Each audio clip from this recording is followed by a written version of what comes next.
We are Hi. live. Yay, good. We made it. We had a little bit of technical difficulties, but we got them all resolved. And here we are, as promised, with Hot Topics Live podcast.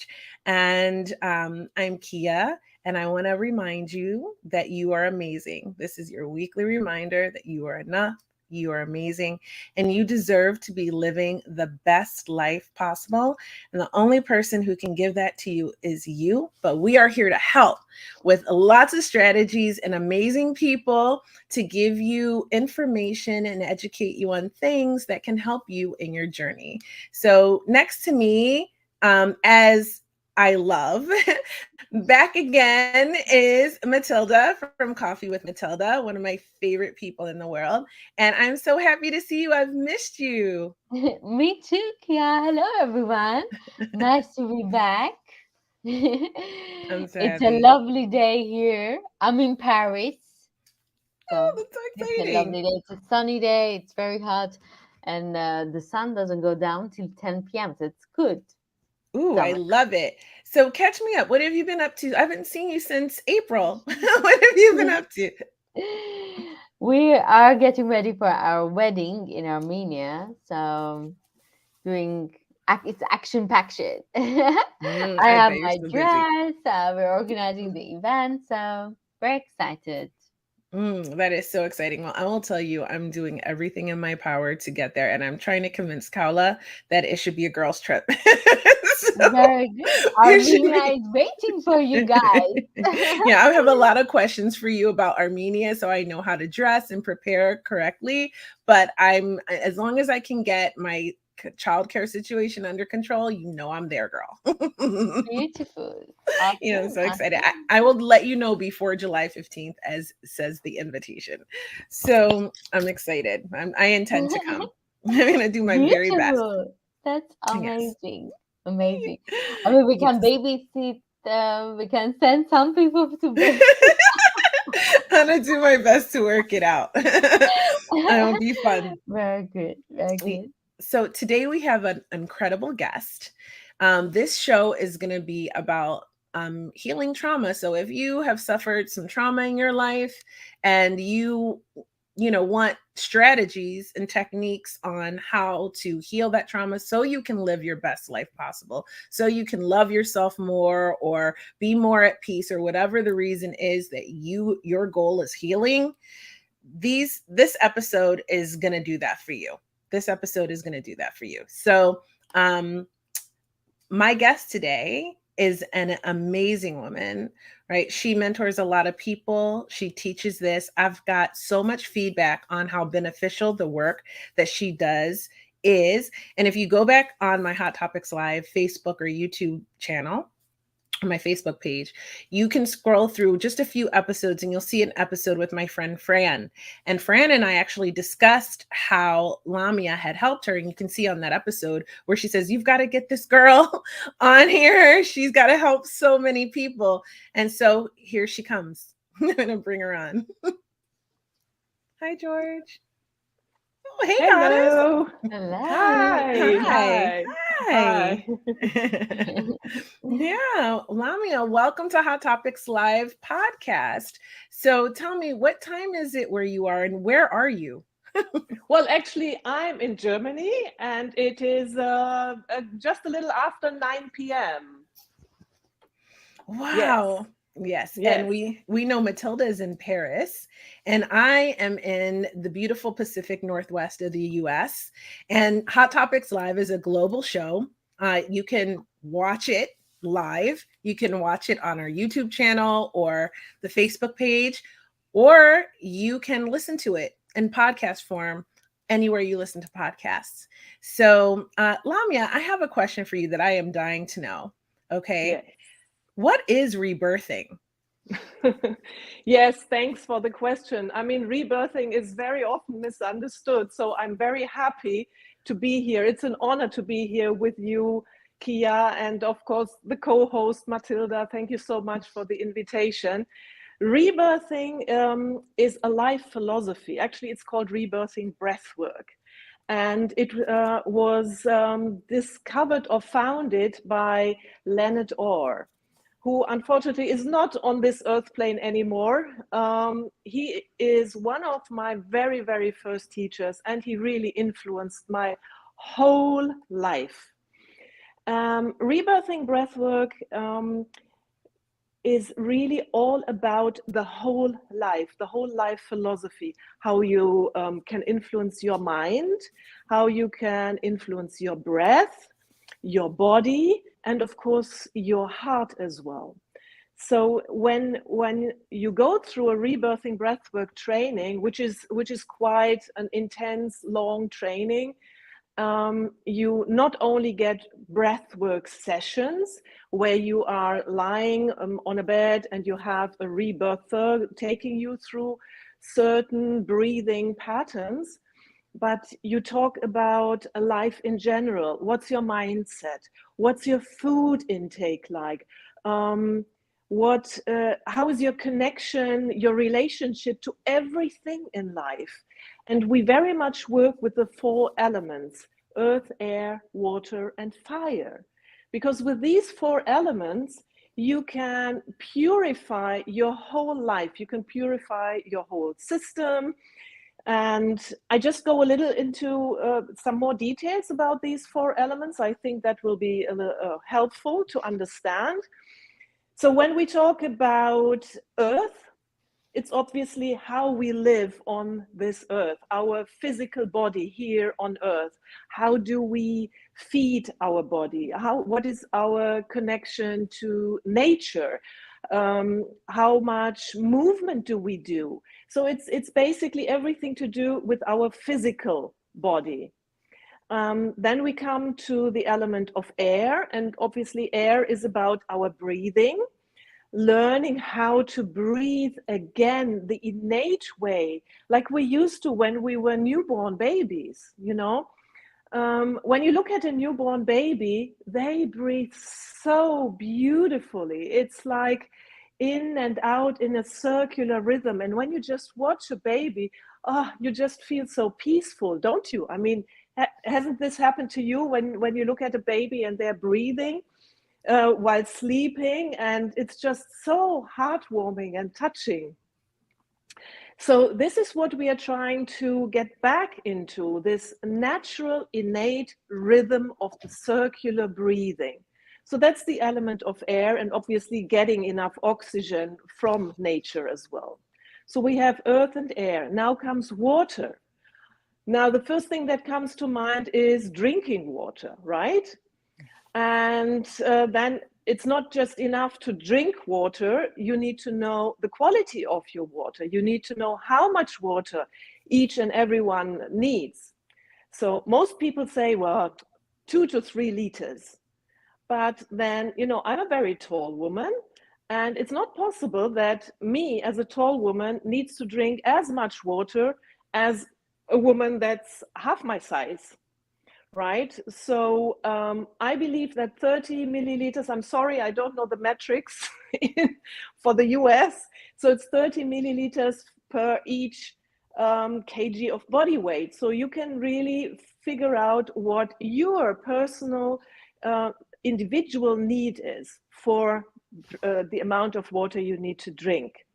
And then also in rebirthing breathwork, we do something like water purification by regularly not just showering, but submerging the full body in the bathtub and learning how to breathe this beautiful circular inhale, exhale without a pause in the bathtub. And this cleanses all the, let's call it, all the energy pollution which we have collected throughout the day. And you can go to bed really, really relaxed. So that's the element of, we had earth, air, water, and now fire. Now fire also, when you look at the ancient philosophies, and especially in India, this is still practiced, using fire as a cleansing tool. I mean, this is part of nature as well. So by sitting near the fire, we feel afterwards so cleansed as well, and we can use it to clean and cleanse our aura. So these are the 4 elements. And of course, when we talk about fire, I like to talk about the creative fire as well, which we all have within ourselves. And um, throughout life, I think it's very, very important that we keep that creative fire burning, and that we, even if it's just a tiny little flame, that we really get it bigger and bigger, and yeah, live that creative fire that's within us. So basically, that's rebirthing in a nutshell. Of course, there's so much more to it, you know, how we work with our mindset, how a breathwork session is set up, and the family history. We go into the family history to actually work on different traumas which we might have experienced throughout life. And the first one actually is birth trauma. You know, when we leave the mother's womb, the feeling of separation. And you know, when a child has to leave the mother's womb and is not welcomed in the delivery room, for example, the father is not there, the midwife is stressed because it's her last shift, the mother is stressed because she's been in labor for 20 hours or even more, and there is some stress energy in the delivery room, which leads to the baby's first beginning into this life as stress. So they might unconsciously form a belief life is full of stress, right? And or for example, if I let me take my own birth. You know, I'm half German and I'm half Syrian, and my mother is the German one, my father is the Syrian. And my father was a doctor, and he was there when I was born. And I have an older sister and a younger sister. So when I was born, I had loads of dark hair. And when he saw my head coming out, he said, "Finally, that's a boy." So imagine the disappointment for him when he saw it's a girl. And the midwife said, "Well, sorry, doctor, there's a little bit missing here. It's a girl," right? So I was born as a disappointment to my father. So the belief which I formed and which I had to heal through a lot of mindset work and breath work was that I wasn't good enough for my father. And even later on, I wasn't good enough for this world. So everything I was doing in life was, when I was still very unconscious about it, was proving myself that I wasn't good enough. So lots of failures, right? So only after healing that big negative mindset and really a deeply embedded belief, my life started changing. And that happened through breath work and the mindset work, which is part of breath work. We work a lot with affirmations and, like I said, going into the family history to see what beliefs did we form ourselves from the time of birth, but also what are the beliefs which we are taking from our ancestors. Because out of love, you know, when we are born, it's like we don't want anyone to suffer. And the strongest one in the whole family system usually is the one that says, "Okay, give me more, give me more, give me more. I can do this. I can heal this for everyone else." So looking at the whole family system and not just my own life from the time of birth, right? So what was the mother's feelings during, you know, when she conceived, when what was the father like when they were having, you know, the sex, when I was created? Even these thoughts and feelings can be, you know, have a big impact on the unborn child. I have a question. I have Sure. so many questions. I know you do too, Matilda. But first, before we go to Yeah. those questions, Sasha had a question. and, Right. and I wanted to wait to the appropriate moment to bring it up. And I think this is a good one. So before I ask all the questions I have, Sasha wants to know, why do you need to resolve the traumas? You can Mhm. use resilience, and is it even possible to resolve a serious trauma? Those two big deep questions, but I'm Right. going to let you take those on, Lamia. Okay, no problem. Well, first of all, we need to differentiate between two different kinds of trauma. We have the shock trauma, like you have a car accident, someone in the family dies, so that's like a really big shock trauma, right? And then we have developmental trauma, which until just a few years ago wasn't even recognized as such. And developmental trauma could be neglect during childhood. It could be through a relationship that, like small kinds of abuse, mental, physical, whatever, which we brush off thinking, oh, I can take this. I'm very resilient. I don't need to look at this. I don't need to resolve this. But then in the end, um, traumas have a way of showing up when we least expect them. And this might be triggers which we don't even know about. Someone says something to you and you blow up and you don't even know, why did I just blow up like this? And if you're not conscious, you project it onto the other person. So it's always the other person's fault. And by taking full responsibility for yourself, for your own healing, you begin to look at um, the importance of healing trauma in a different way. Now, of course, the most important thing for healing trauma is compassion. Compassion for yourself, compassion for those people in your life who might be the reason for your traumas. And yes, some very, very deep embedded traumas might take a lifetime to heal. And I know there's a lot of people who say, well, I don't want to go there. I don't want to look at it. I'm fine the way I am. And that's fine. That's fine. Every single person has the right to decide what they want in life. And if they say, oh, I don't want to go deeper into the cellar, I don't want to look at it, I'm fine the way I am, my comfort zone is just this big and this is fine for me, perfect. I would never go deeper with a client when they say, no, I don't want to go deeper. If this is where they feel comfortable, where they feel safe. And that's the most important thing. With trauma, you need to feel safe. And shaking that safety is often not a good idea. So even in rebirthing breath work, the breath has this divine wisdom, right? So when we do a rebirthing breathwork session and we know that this person is traumatized, um, we know how to guide through the breath. And very often the breath is very soft. And sometimes we need to push through some barriers. But again, it's always the client who says up to here and no further, or yes, let me go deeper.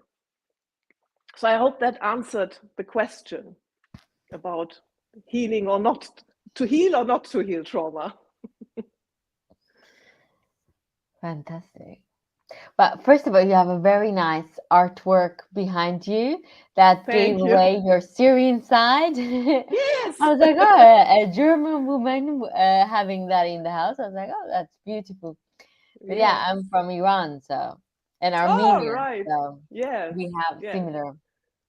Very similar roots. Yes. Yes, Yes. I can Yeah. understand why Sasha is asking that question. We're Armenian, and Armenians, I mean, when we talk with our grandparents, Mm-hmm. their parents and grandparents went through genocide, and for us, we try to not talk about the Mm-hmm. horrific experience that they had. And I think in our Armenian culture, we like to have this resiliency and not Mm-hmm. think about the trauma that much. And we can do it, Mm-hmm. brush it off, Mm-hmm. let's go. You're a strong man or a strong woman, you can handle it. And I think Right. this is the motto for the culture. But there is Mm-hmm. a lot of, I believe we have a lot of diseases, mental diseases, emotional. Mm. I think these emotions take away. Um, I'm not a doctor, but I'm assuming cancer or maybe Alzheimer's or MS, maybe it's the reason Right. of these traumas that are not healed, and somehow it's affecting your physics. Yes. Yes, totally. I mean, this is exactly the thing. Um, but again, it's a decision that each and Mm. everyone takes, you know. I've worked as a psycho-oncologist for 4 years in a psycho-oncology ward as a therapist, and I did a lot of, you know, coaching, mentoring, talking, some breath work, very, very easy stuff. And you know what I realized is that a lot of people with cancer, they have done so much, they have given up so much of their own Mm. life for someone else. Yeah. Yeah. And then it hits them. And very often, I mean, they have two choices, either to just give in or get up and, you know, do something about it. And some people actually make it, you know, some people make it when they work consciously, when they get healing, when they um, uh, yeah, when they work on their mindset. And of course, the culture, the roots, the country, there is so much that plays into it. This is what I was saying. We have to look at our ancestral Mm. lines as well, right? And it takes a lot of courage. It takes so Yeah. much courage to do this work, and not everyone is ready to do that and prefers to leave this world, which is fine. And during my time in the hospital, you know, I had one patient, and she was actually there to look after her husband with cancer. And then she had some checkups, and the next day I saw her in the bed, and I said, "What are you doing here?" And she said, "Well, it now hit me. Now my husband, you know, my husband is getting better, and now it hit me." And I said, "Oh, I'm so sorry about it." She said, "Oh, I don't mind." And I thought, oh my God, she doesn't even feel it. She doesn't allow it Yeah. into her emotional body. So I kept visiting her, and we kept talking. And then she told me after a few weeks, you know, I'm dying. I said, "What are you saying?" "Yeah, I know I'm dying. The next time you come, I will not be here." And it was such a sweet woman, and I burst out crying. I was crying my eyes out. And I sat with her, I hugged her, we sat on the bed, and a nurse came in and she said, "What are you doing? Don't sit on the bed." I said, "Please leave this room." And we sat there together. We were crying for like 15 minutes, sobbing our eyes out. And that was the biggest healing for her. And she said, "Thank you. Thank you for being so authentic, for crying for me and with me." And she said, "I have never cried all these years when my husband got ill, when everything was so difficult around the house, and I had to do it all by myself." So that was her biggest healing. And she died in peace. And that was, this was so touching for me, you know? And yeah, no, I couldn't save her, and it's not my job to save anyone or to fix anyone. All I can do is be there and see what the person needs and what I can give in that situation. I was Yeah. hoping she got cured at the end. I was Yeah, I was waiting hoping for that. too. Yes, but then on the other hand, you know, I had a young man who was paralyzed through a brain tumor. His half side was paralyzed. So we were doing a lot of mind body exercises. So focusing during the breath work, focusing on the healthy side. So I kept him, you know, just focus. How does it feel? How do your fingers feel when you move your arm? How does it feel? Your shoulder? And he had to describe all the sensations to me. I said, okay, now when you have the full sensation, superimpose your healthy side, the emotions, the feelings of the healthy side onto the numb side. And we did that over and over again. And he started moving his hands, he started moving his arm, and he was discharged after a few weeks. But, you know, he was moving his right arm again. So that was really, really beautiful. And if I may, I would like to talk about one other, I mean, just a very quick one. A patient who needed to have a cancer tumor removed. It wasn't a very big thing. And the doctor said, you'll be fine, let's just do the surgery. He stayed in a coma after the surgery, and the doctors didn't know what was happening. So the wife knew I'd been working with him prior to the surgery. So she said, could you go to the intensive care and see what you can do? I said, ooh, that's going to be a bit difficult because they have to let me in there. You know, what are you going to tell them? And I actually had a talk with the chief surgeon, and he let me in. And they left us alone. So there was this patient, and I was just sitting with him, and I was doing the breathing, and I spoke to him internally, and we had a conversation in a different realm. And I did this like 3-4 times, and he woke up. He woke up. So I don't know, is it my doing? Is it my breathing? I don't know. And I don't take this as, oh my gosh, look at what a great person I am. I mean, this was a real gift for me to be able to be there, not knowing which way is it going. I mean, what do you mean you had a conversation with him on a different realm? well, it's like, you know, I tune in to the other person. And, you know, it's like when you're sitting at home and you're thinking of someone, and suddenly the phone rings and that person is on the line, right? So you were tuned into that person already.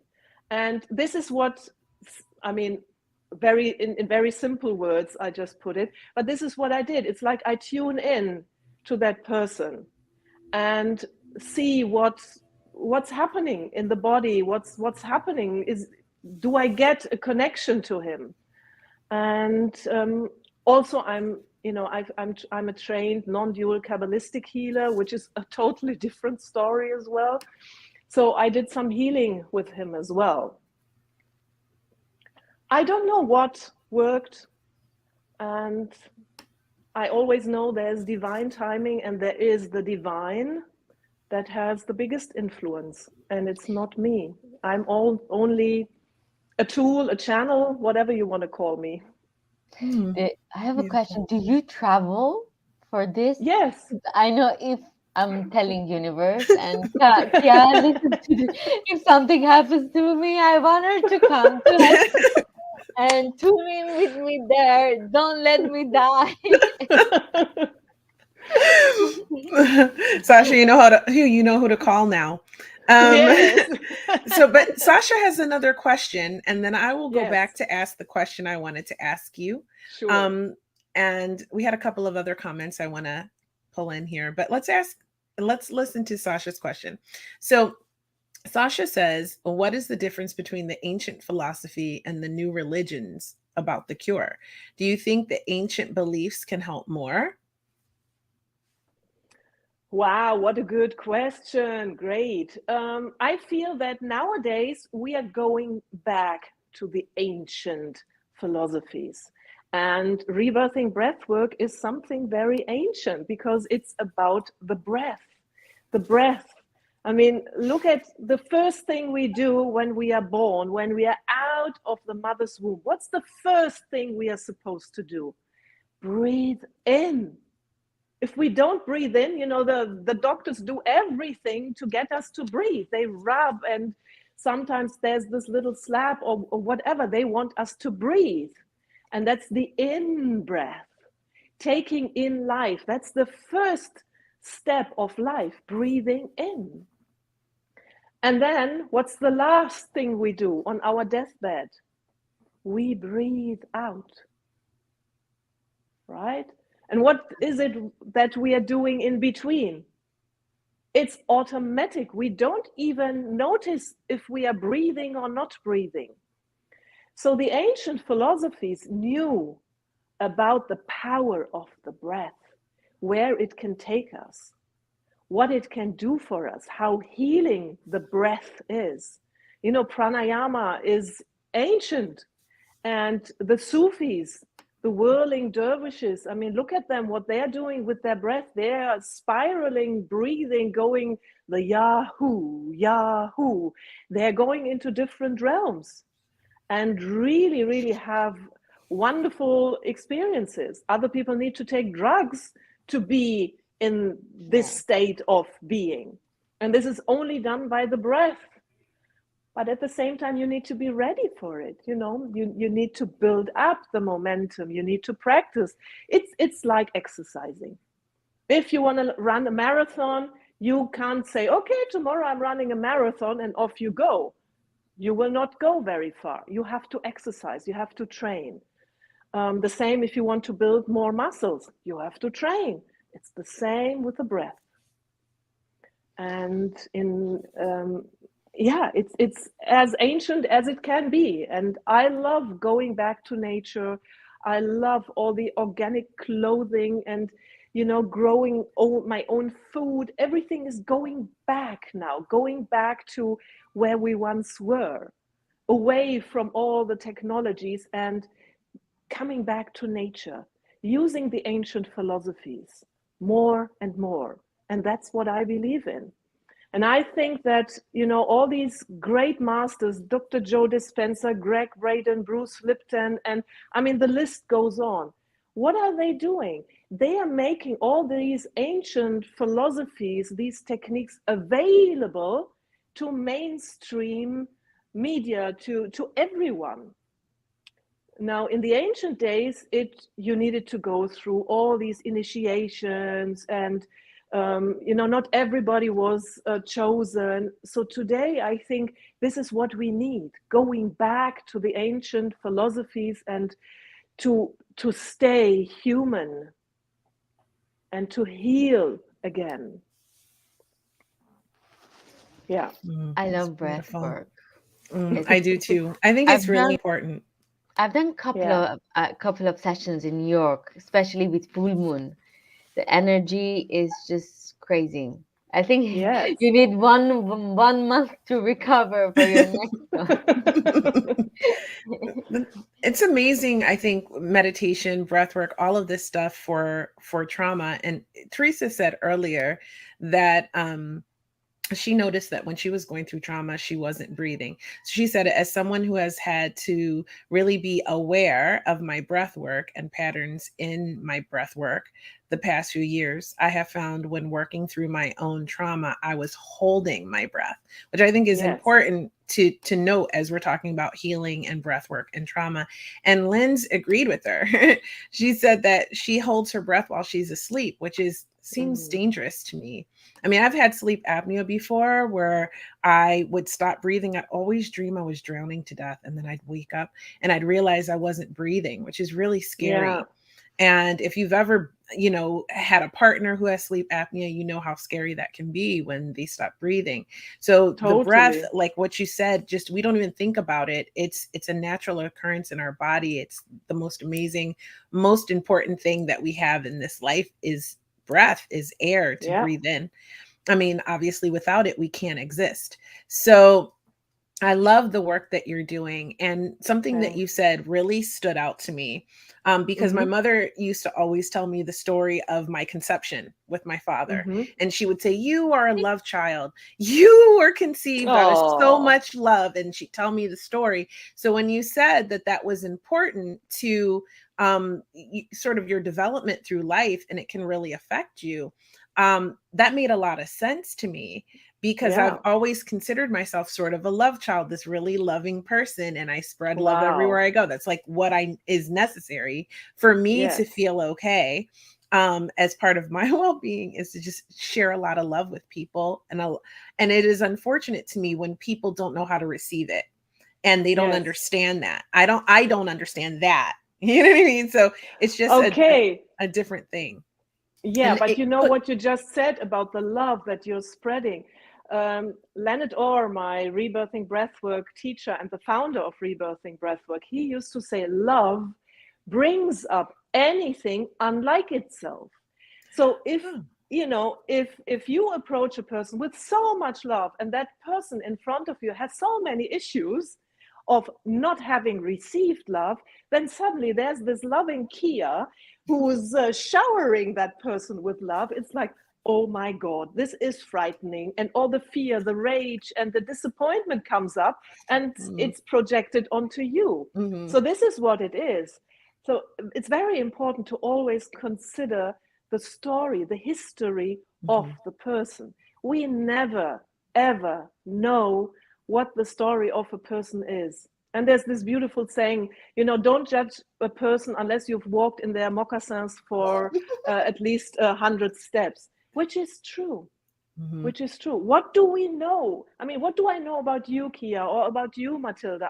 I mean, I hardly know anything about you. And if you say something that triggers me, I could now just, project it onto you. Oh my gosh, why is she so, I don't know, whatever towards me?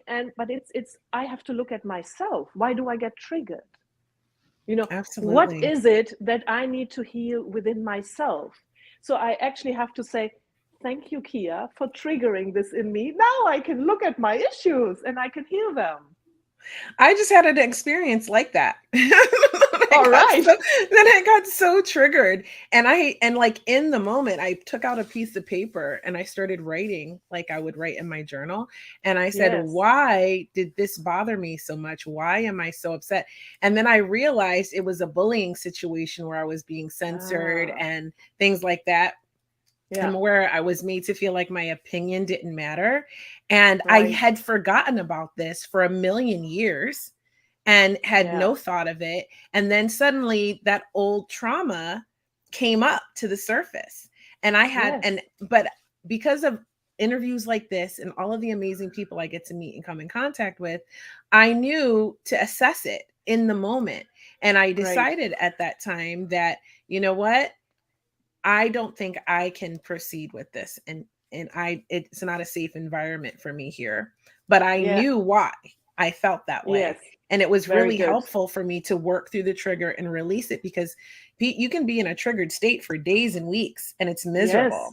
Yes. So Yes. learning how to regulate your central nervous system and bring yourself back to your heart center is so important. And that is why I love breathwork, because I did also use breathwork to help me recenter myself and calm down and refocus on, what's real. And another thing you said that I love is that when I do meet people with love and they can't receive it, I always tell myself, it's them, it's not me. Yes. It's them, it's not me. So you have to have compassion for the person, and sometimes you have to love them from afar, but you can have compassion because you're right, you don't know someone's story. What if they had a traumatic birth and they don't even know? And that's so interesting to me too, how I never thought that the way you were born could have such an impact. But I look at my two kids, right?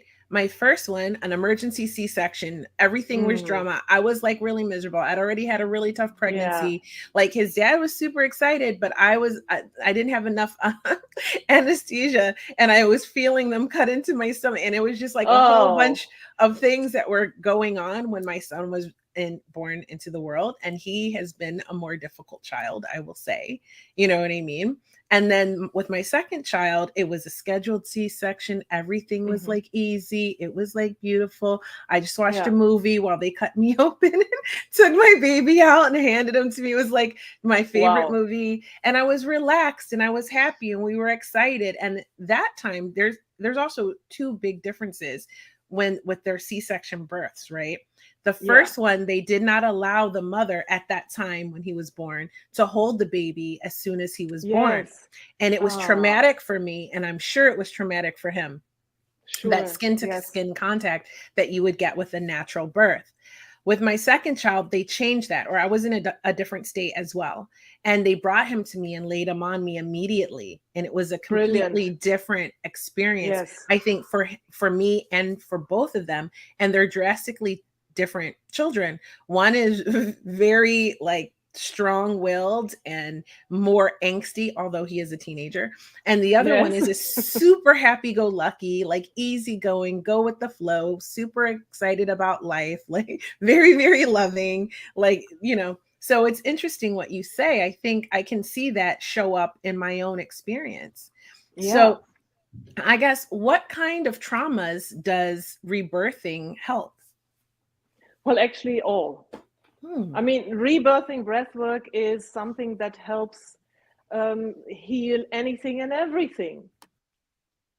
I mean, even if it's sleep apnea, depression, migraines, obesity, anything and everything, because, you know, by um, realigning the person with their breath again, by going into this circular breathing, by letting go of the tension in the body, the breath takes care of it. Of course, we never know how long it takes. So I can't say, okay, just have 5 sessions and you are healed. Again, I'd be playing God, right? But it definitely helps alleviate a lot of the symptoms. And of course, it's work. It's work. I mean, it's not a session where you just lie there and the rebirther is doing the work. It's the person, the rebirthee, who's doing the work and going through the stuff.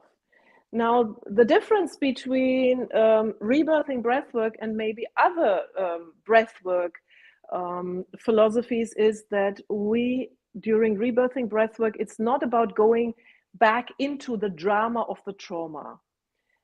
You might have some memories, you might have a slight or strong emotions, you might have some physical sensations, and it's all about keeping the breath going, the circular breathing going, and the breath takes care of it. Because we do not want to re-traumatize the person. We want the person to stay with the breath and let go of whatever needs to be released. And sometimes the client doesn't even know what was released. Sometimes there are memories, sometimes there are thoughts. And it's not important. The breath takes care of it, everything. Yeah. And yeah, Matilda. Sorry, is it possible that part of when people have phobias Mm-hmm. is because of a trauma, and that is in their that shows it in their phobia of something, for example? Well, I Some people mean, have a phobia of, for example, spider. Is it mhm. possible that it's a trauma that it's not been acknowledged and it became a It could phobia? be. It could also be taken from the parents. I mean, we don't always know where the trauma comes from. Sometimes a lot of things happen. You know, when a baby is born, they don't speak. They don't have a working mind yet. They're totally dependent on the mother. So a lot of things that happen in the first year before the development of speech during a session might not be explicitly verbalized because the person has no words for it. There were no words formed then. It's just stored as cell energy, as negative emotions in the cells. So and at the same time, it's not always important to know, well, where does this come from? Where does that come from? The main thing is to release and heal and look forwards, right? Also, my other question is, for this kind of a work, do you Mm-hmm. need to be with your clients or physically, or you can do it via virtually? I mean, really good, high quality rebirthing breathwork is done one on one, live, together in one room. And I've made a couple of exceptions with, for example, with my friend Fran, knowing that she's done a lot of work on herself. So she's a therapist herself. She knows her stuff. We talked a lot beforehand and we said, we'll try it out. And it worked. It worked really, really well. At the same time, we always say it is better to find a good rebirther in your city and do it live with a good rebirthing breath worker. It's much, much safer. Two Right. questions. Yeah. I have two questions. Okay, so my first question is going to be, how would we know if it was a good breathwork rebirther in our city? First of all, the rebirthing breath workers who are following the lineage of Leonard Orr, they have a certain curriculum. You have to have 400 hours. And so it's a set curriculum which we have to go through before we are allowed to call ourselves rebirthing breath workers or rebirthing breathwork masters. And you can check up on the Global Breathwork Alliance, Global Professional Breathwork Alliance. And on that page, you have a list of all the certified rebirthers who have gone through all that training. So yeah, I would definitely only choose someone who's gone through intensive training and are certified. Amazing. And Yeah. what would we like? Could you walk us through, without giving too much of your proprietary information away, what would we experience in a session? Well, that's a question every client asks me actually, and I always have to say the same. It's as individual as your fingerprint, right? Because everybody's story is different. Everybody's issues are so different. So we don't know. We never know. And every single session can be different from the other. Sometimes people just lie there and they breathe for an hour in this circular breathing and they're just relaxed at the end. In other sessions, we have what we call hyperventilation syndrome, some cramping in the hands or in the face, which is fine, which is just telling the rebirther that there are quite some deeper issues which will be released later on in the session. And a lot of people, even scientists, doctors, have asked Leonard Orr when he was still alive, okay, how can it be that you allow people to go through this so-called hyperventilation syndrome? And he said, okay, you try it. After a few sessions, no more hyperventilation syndrome, but you're breathing even more than in the first session. So you prove to me scientifically what's the difference now. They couldn't. So he said, once you've worked through your major issues, no cramping. And I, as a rebirther, never know when what comes up. It is my job to lead with compassion, with love, and allow the breath to do the work. And not, take control and it has to go this way or it has to go that way, or, oh, this client really wants to have this great experience. I can never promise that. And I don't ever promise anything. Wow. Teresa wants to know if you set intentions prior to your sessions, and especially if they are trying to move past a specific trauma or fear, like a phobia, like Matilda was talking about. Yes. Now, you can do that. You can set an intention. And the interesting thing is, very often, in the beginning of a session, of course, we have a talk. And we try to get to know the client, and we go through quite a lot of issues during the initial conversation. And then the client says, okay, I want to work on whatever, my phobia about spiders. She sets that intention, she lies down, we start breathing, and something completely different comes up. Because the breath knows best. The wisdom of the breath knows best. Right? Whatever the body, the mind, the soul is ready to release will be released. And it's not up to me to say what's on in the session. That's amazing that your breath knows. Yeah. I think that's your soul. Yes. Your soul knows what's best for you. Yes. And I whenever think you're ready. Yeah. So, do you say that breath work makes you closer to your soul? Totally. Yes. Totally. I mean, doing a lot of breath work helps you to meditate better, to go more inwards, to be more centered. It helps. It really helps you on all levels of your being. And I would really like to talk about something else that I mean, it's a subject I love to talk about in connection with breath work, and that's the three brains which we have. And the first one, obviously, is our main brain. Then it's the heart brain and the gut brain. Now, we know all this from the Heart Math Institute about heart coherence, coherent breathing and all that. Now, what's often forgotten is the gut brain. And why am I saying this? Now, I'm a holistic nutritionist as well. So I learned a lot about bacteria, the microbiome, and what food does, what the bacteria do. And we have more bacteria in our body than we have genes. And that is so important to understand. And there's good bacteria and there's bad bacteria. And the more good bacteria we have in our gut, the better we feel. And the gut is the foundation. The gut is the foundation for everything. The heart is the center, and the brain is our thinking mind. But we have to work on all three levels. So for me, it is not enough to just do, okay, let's do some breathing and everything will be fine. No, I talk about nutrition as well. I talk about health issues as well, because they need to be addressed on all levels.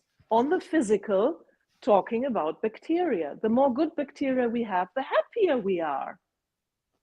So why not talk about our food intake, our health, how do we move throughout the day, and actually support all the other brains. And all three brains have their own neurons. The heart has its own hormones, and the gut has its own neurons.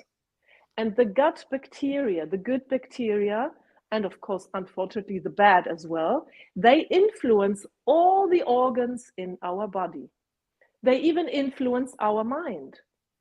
If we have a lot of negative, the bad bacteria in our body, then we might suffer from depression.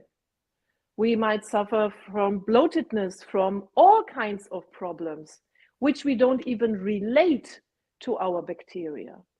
So rebirthing breathwork is not only about breathing, it's about healing the body on all levels. Yeah. Beautiful. Yeah. And at the moment, I have one client and he's been severely, severely depressed. He couldn't even get out of the house. So I said, okay, go have your blood checked. Have it all checked, the minerals, the vitamins, the B12, the D3. And I said, I think and I feel you have a D3 and B12 deficiency. It was true.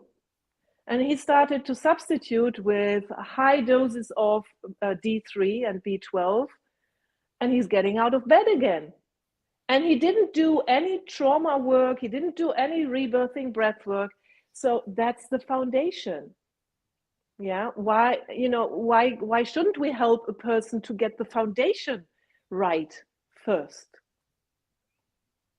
Yeah, I thought that was very, very important to mention as well, but about the three brains and how they actually are wired together. And, like Dr. Joe Dispenza always says, they wire and fire together. And it all starts with the gut, with the bacteria.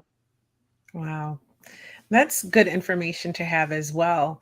I mean, Yeah. a lot of us are, have gut issues. I mean, I've been working through mine this year and really healing that. And it is amazing how much better you feel when you make some tweaks to your diet and you check in on if your systems are functioning correctly. Right. Yeah. For me, I think it was my adrenal glands were not functioning correctly. So I did a detox. Now these supplements. My friend, a few times she's been a guest on this show, Lynn Billette. We talk about anti-aging and all of these things, a Mm-hmm. former student of mine.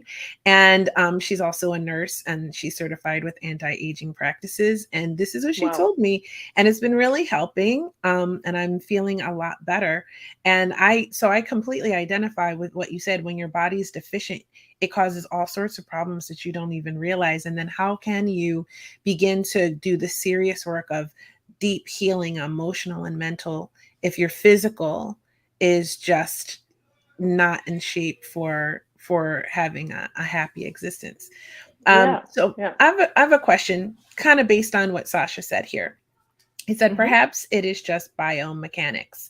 You have a study about deep breath who proves the importance of the element in our health. And are there studies about breath work that we could go read some empirical and scientific studies about the value of breath work that you know of? Yes, of course. I mean, there's loads and loads of studies. There's loads of books. There's this guy Nestor, Dan Brule, Leonard Orr has loads and loads of books. He's, he started in the early 70s. So his books at first might seem a little outdated, but it's all there. It's all there. And look at Wim Hof. I mean, he's doing a Mhm. lot of scientific studies now. And what Wim Hof is doing is circular breathing. So it's basically also circular connected breathing. Wow, So it's yes, amazing. It's yes. amazing. And the breath, obviously, if you were not to do anything but breath work, it will influence everything in the body as well, right? At the same time, we can speed it up. We can help the physical even more to ease all these, especially when people are suffering from depression, they can't get out of bed. Why not help through supplements as well? I think that's Yeah. very important, because they don't want to wait another 3 months before they get better. They want to have a feeling of, oh yes, there is a moment of joy, there is a moment of, yes, I can do this. Mm. Yeah. Matilda, what do you think about this? Well, I have a lot of questions. Now I'm thinking which one I want to ask. But actually, when you were talking about we have three brains, Mm-hmm. I'm thinking how you help your clients to be in touch with their gut, heart, Mm-hmm. gut, brain. Then, okay, we know the brain. My Mm-hmm. brain works, but how can I really understand what is my brain, heart? My heart brain says, what is my gut saying? And sometimes we don't know, is this gut the same as intuition? Or yeah. Um, now the thing is, when the gut is unhealthy, yeah, when we have a lot of negative bacteria, not negative, I mean it's the bad kind of bacteria which we don't want to have too much of. And of course, there is fungi. There's so many more things that can be in our gut which we don't want to be there, or at least not too much of it. What happens is, especially with obese people, when they have this huge belly, the belly has its own life, so to speak. So when an extremely obese person tries to lose weight and they say, oh, I have this willpower, I can do this, the bacteria, the bad bacteria, the viruses, the fungi, which are influencing the obesity, will give this obese person severe cravings. Great.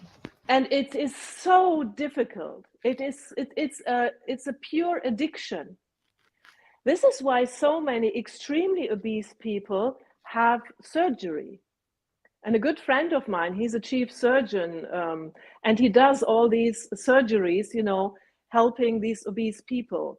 And they have to go through a program of with a psychologist, with a nutritionist, and the surgery, because one cannot work without the other.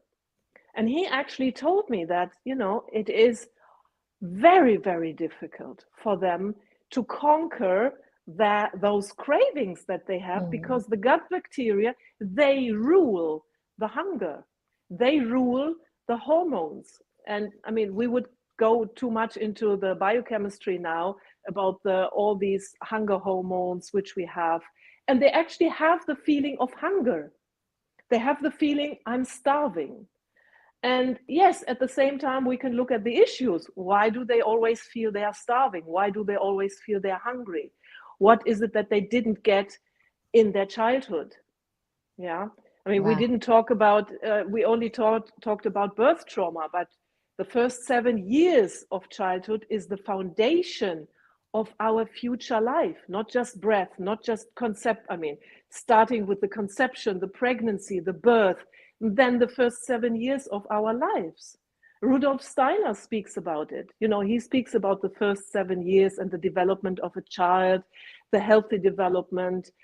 We have the chakra system, that's talking about the same development and the connection to the organs.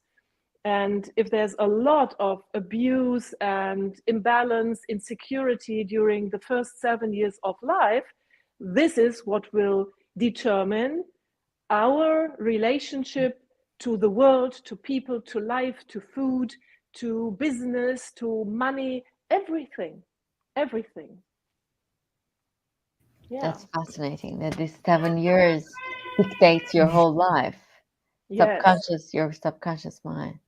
So Yes. is it possible with breath work you go and undo certain things in the subconscious mind of this person? Yes, it's not just the breath. I mean, the breath obviously works very much on the physical, on the emotional level.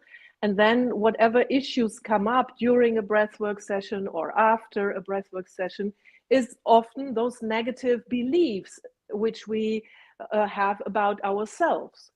And a negative belief means a negative habit, obviously. Mm. Yeah. So it's all about the mind work as well. So once we have figured out what is the underlying, the deepest negative belief we have about ourselves, we call it the personal law which rules our life in all aspects, like I just described, then we can reprogram it with a positive affirmation. And through my training, I've learned a lot of brain gym as well. So everything crossing, tapping, and we have something which is called cross crawl, where you touch your right knee with your left hand, and then with your right hand your left knee, and you do this several times. Eye movement desensitization and reprocessing. This is EMDR with eye movements, which is very helpful with traumatized people to reprogram. Yeah. And Bruce Lipton talks about this as well a lot. There's so many ways of reprogramming our negative beliefs, our personal law, and in the consequence, changing our negative behavior as well, our negative habits. Yeah. You know, I've met, sorry, I'm gonna ask, and then it's you, Kia.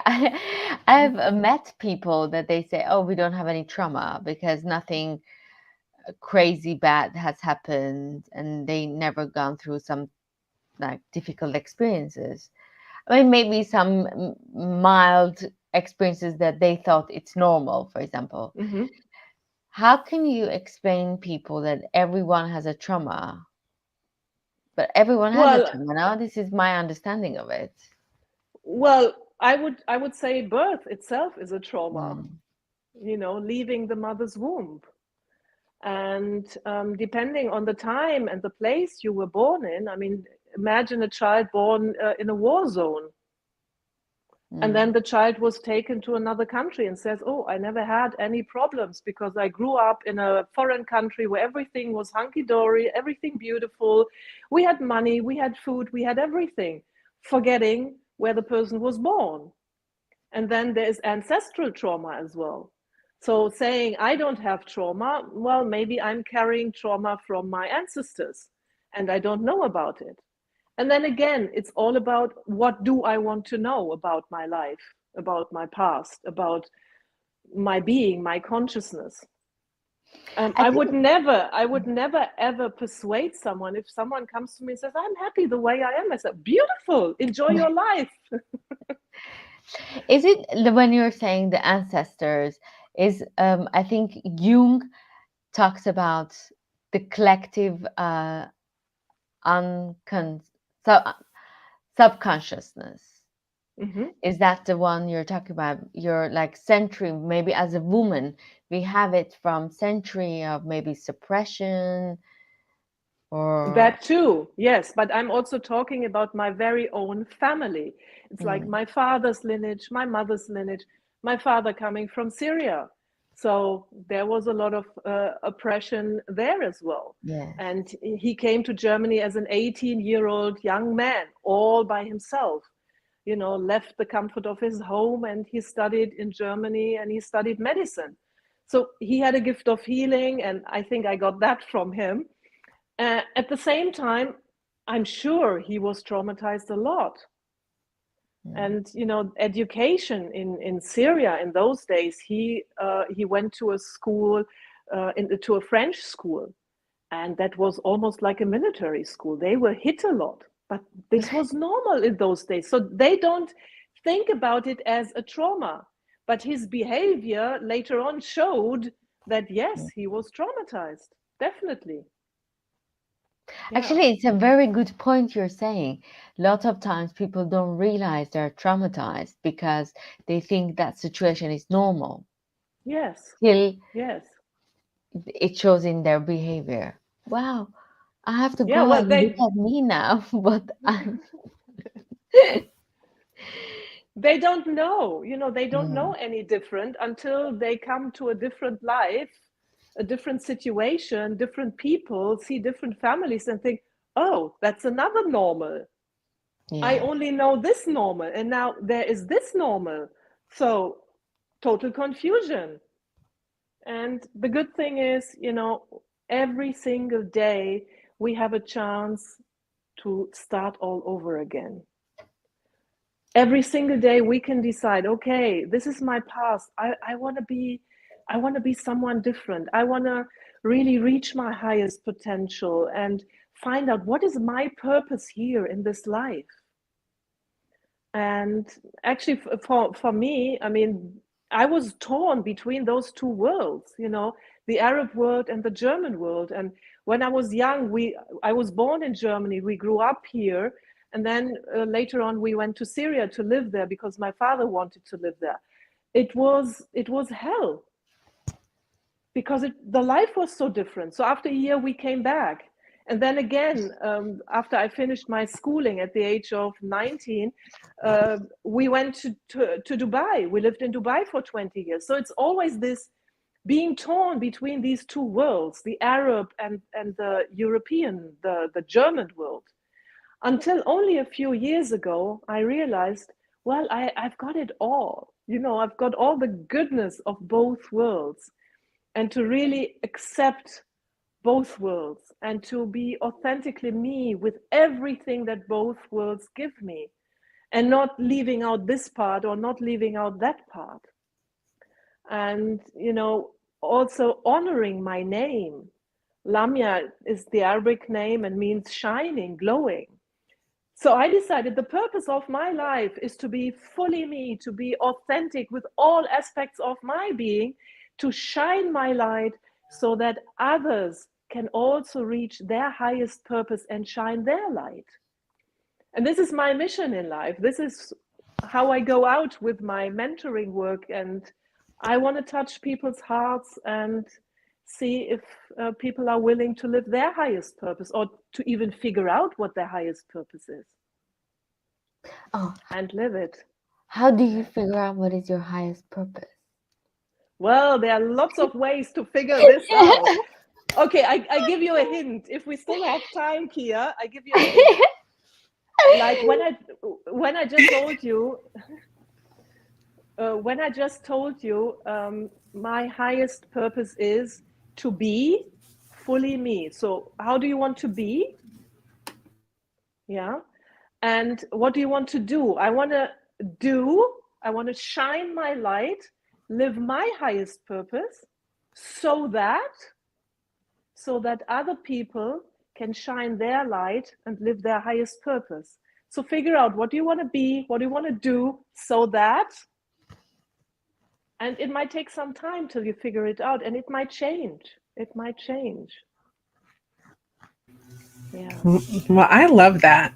I think Yeah. that is so helpful because oftentimes you're like, you ask people, how do I figure out my purpose? And they're like, well, you just do, or you just have to try, or you just have to Yes. go within. And it's like, I mean, I get all of those beautiful flowery answers and everything, but sometimes you just want step one, do Yes. this, Yes. step two, do that, and you Yes. can, you know, get it done. And I think the way you put that was really, really helpful and will probably help a lot of people to start down that path. Yeah, And with I that, hope so. Big. Yes.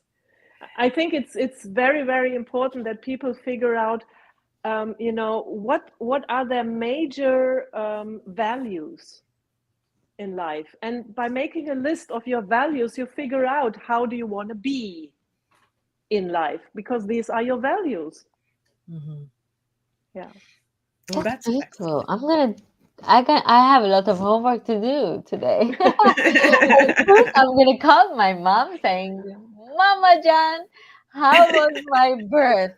Yes. And how was I conceived?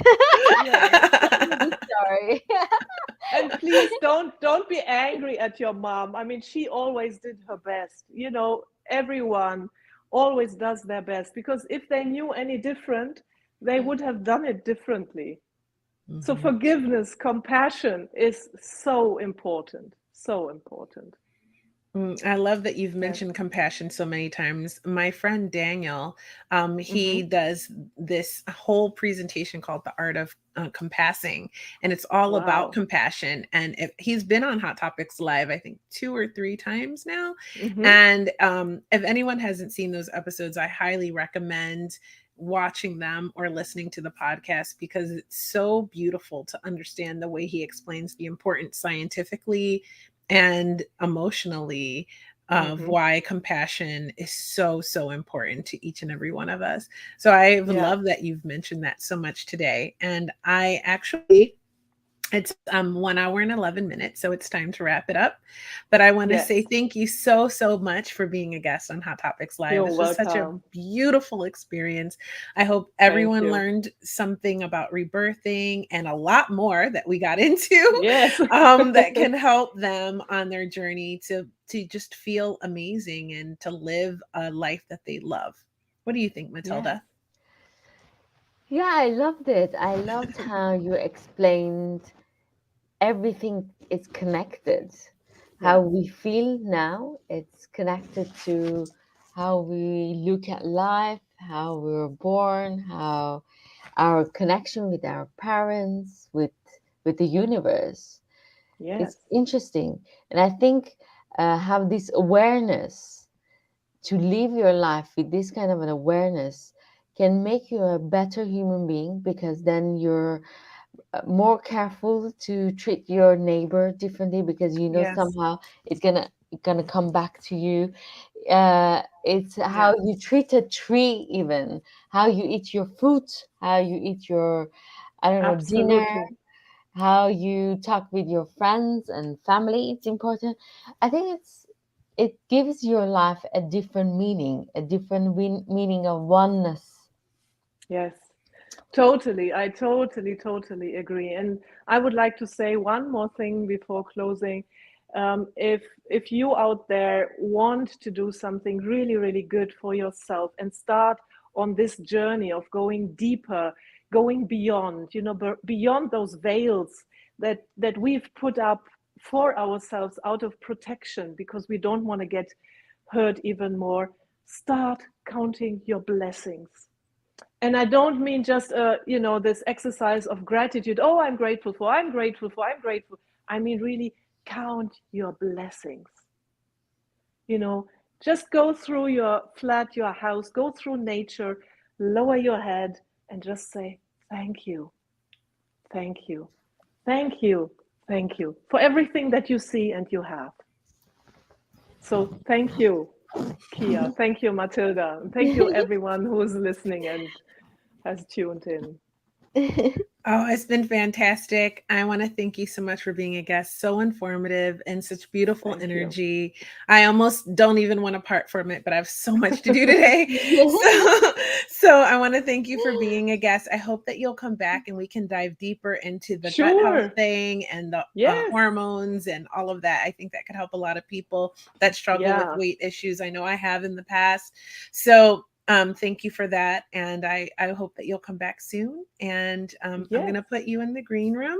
And if you All have right. time for a proper goodbye, we'll wrap the show and say goodbye. If not, I totally understand. I know it's late for you. So thank you again for being here. Thank you. Thank you.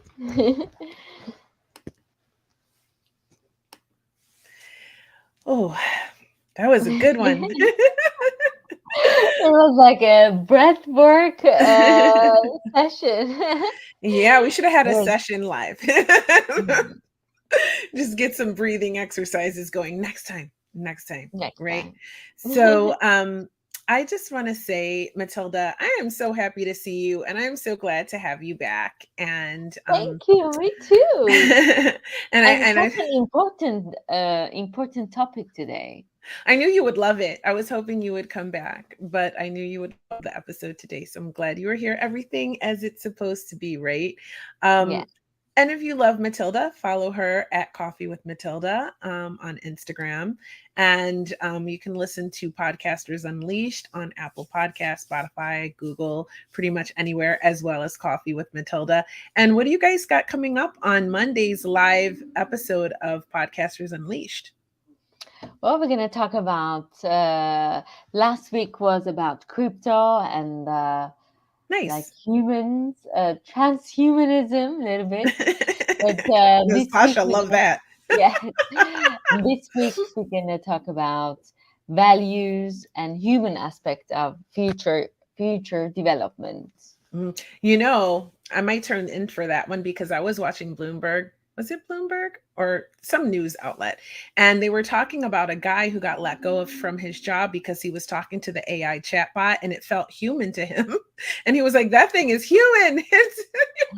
And they let him go from his job, right? So it's Yeah. interesting, like when you're talking to them, and I think it was Bloomberg I was watching, and you're talking to a chatbot and it's telling you that if they turn off the computer that they're scared and they're worried that they won't exist anymore. What do you do with that? So that's going to be a really interesting topic for you guys on Monday. So if you're into debate and you're into differing opinions and hot topics, then tune into Podcasters Unleashed, where 6 of my favorite people have those kinds of discussions, right, Matilda? Yes, Monday, 7 p.m. London time, live on Nice. Facebook and YouTube. And if you're not in London and you have no idea what time that is, just Google it as compared to your time zone wherever you are in the world, because I know our audience is everywhere. So, and we love you for that. And I love that.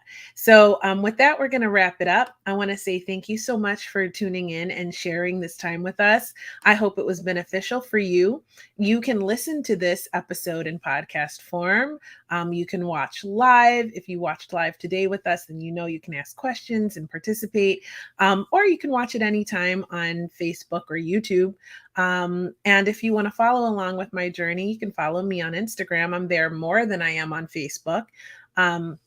My Facebook page is private. So if you want to connect with me, it should be through Instagram. So at Creativity, at Hot Topics, the podcast, at the Female Veterans Podcast. I want to also give a shout out to all of the people who have been writing to Hot Topics Live's Facebook Messenger and sending me cute pictures and stuff like that, or posting on the videos, cute pictures, because maybe you don't necessarily speak a lot of English.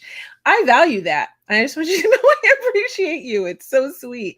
And I love you for it. So tune in next week. We will be talking about healing with alternative therapies. We're going to be talking about ketamine infusion therapy and psychedelic therapy as a healing form for trauma.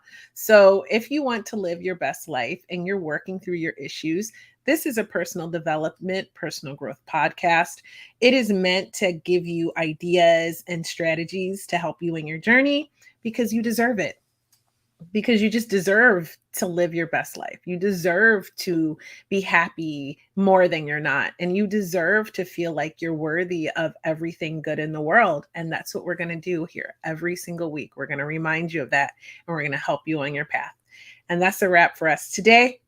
I love you guys. I'll see you next week. Ciao. Oh, next week it's Thursday, by the way. So keep an eye on my Instagram and Facebook to see when. Bye for now.